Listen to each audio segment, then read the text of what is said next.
আসসালামু আলাইকুম রহমতুল্লাহি বারাকাতুহু। অধিকাংশ মেয়েদের অভিযোগ স্বামী আগের মতো ভালোবাসে না।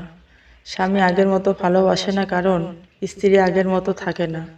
বিয়ের 6 মাস 1 বছর স্ত্রী যেমন আস্তে কথা বলতো, মিষ্টি করে কথা বলতো, সুন্দর ফিট থাকতো, পরিষ্কার পরিচ্ছন্ন থাকতো, স্বামীর কথা মতো চলতো, চোখে মুখে লাজুকতা থাকতো, তার কিছুই এখন আর নেই।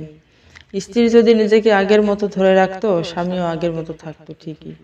যে মেয়ে স্বামীর রাগের সময় মুখে মুখে তর্ক করে, একটা কথা বলে 3টা কথা বলে, উঁচু গলায় কথা বলে, স্বামীকে তার ভয়ঙ্কর চেহারাটা দেখায় এবং গালিগালাজ করে, সে মেয়েকে স্বামী ঘৃণা করে। কোমল কণ্ঠে নারীর সৌন্দর্য, নীরব থাকায় নারীর সৌন্দর্য। মেয়েরা স্বামীর ভালোবাসা চায়, পুরুষ চায় সম্মান, শ্রদ্ধা, লিডারশিপ। তার কথা মতো চললে স্বামী মাথায় করে রাখে, কলিজায় জায়গা করে দেয়। আমার বিয়ের 13 বছর। আমার হাজব্যান্ড বলে, দেখতে দেখতে 5, 7, 10, 13 বছরও হয়ে গেল, মনে হয় সেই দিন বিয়ে হলো, তাই না? আমি দুষ্টামি করি, বলি, তোমার বউ সুন্দর, তোমার বউ ভালো, তাই তোমার কাছে মনে হয় দেখতে দেখতে চলে গেল। আর আমার তো স্বামী ভালো না, তাই আমার মনে হয় 3 বরং 36 বছর জ্বলছি আমি। সত্য কথা এটাই যে আলহামদুলিল্লাহ, আল্লাহ তাআলা খুব ভালো রেখেছে, খুব সুখে এবং শান্তিতে রাখছে। প্রথমে বলবো, আমার স্বামী খুবই ভালো ভালো ভালো। আমাদের সংসার এবং সম্পর্কটা ভালো রাখার জন্য আমার স্বামীর অবদানই 95 ভাগ, বাকি 5 ভাগ আমার। তবে আমার বিয়ের প্রথম 3-4 বছর আমার অবদান 1 ভাগও ছিল না। প্রত্যেকটা ছেলের, প্রত্যেকটা স্বামীরই উচিত প্রথম প্রথম কিছু ভুলভ্রান্তি মেনে নেওয়া, ভালোভাবে বুঝিয়ে ঠিক করে নেওয়া। আমার প্রায় 16 বছর বয়সে বিয়ে হয়ে যায়। ও আমাকে অনেক কিছু শিখাচ্ছে, অনেক দূর পড়ালেখা করাইছে, আমার অনেক অত্যাচার, অনেক কথা, অনেক কিছু সহ্য করছে। আমি তারপর থেকে যে কাজগুলো করি সেটা হচ্ছে অন্য মেয়েদেরও করা উচিত, ভালোবাসা বাড়ানোর জন্য। প্রথমে নিজেকে ফিট রাখতে হবে। আমি 16 বছরে যেমন ছিলাম তার চেয়ে এখন দ্বিগুণ সুন্দর।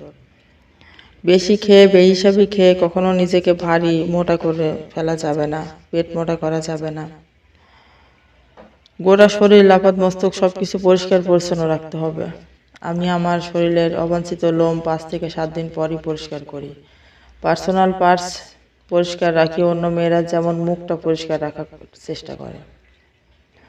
রোজ রাতে গা ধুয়ে মুছে আমার স্বামীর পছন্দ মতো একটা ড্রেস পরি, গেঞ্জি, প্লাজো, প্যান্ট, যেদিন যেটা মন চায়, যেটা ভালো লাগে সেটা। বাচ্চা হওয়ার আগে যেমন ডাকতাম ওকে, শুনছো, আসো, দেখো, কই, নাও, দাও, বাচ্চা হওয়ার পরও ওইভাবেই ডাকি, অমুকের বাপ, তমুকের বাপ, এগুলা বলিনি এখনো।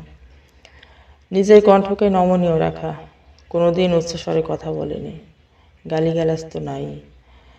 আমি বেশি জিদি, বেশি রাগী স্বভাবগতভাবেই, তবে সেটা গুমরে গুমরে, চিল্লাচিল্লি করে নয়। আমার 1 ঘন্টা চুপ থাকায় সবচেয়ে বড় শাস্তি দেওয়া, সে যাক। আর ওর কথা হচ্ছে, ঝগড়া করো, মারো, কাটো, কিন্তু চুপ থাকা যাবে না, চুপ থাকবে না। আমি ছোটবেলা থেকে এমন। রান্নাটা ওর মনের মতো করে করা, যেমন ঝাল লবণ পছন্দ করে ঠিক তেমনই করা, ছোট ছোট 3টা-4টা আইটেম করা যেটা ওর ভালো লাগে। ওর পোশাকের প্রতি খেয়াল রাখা।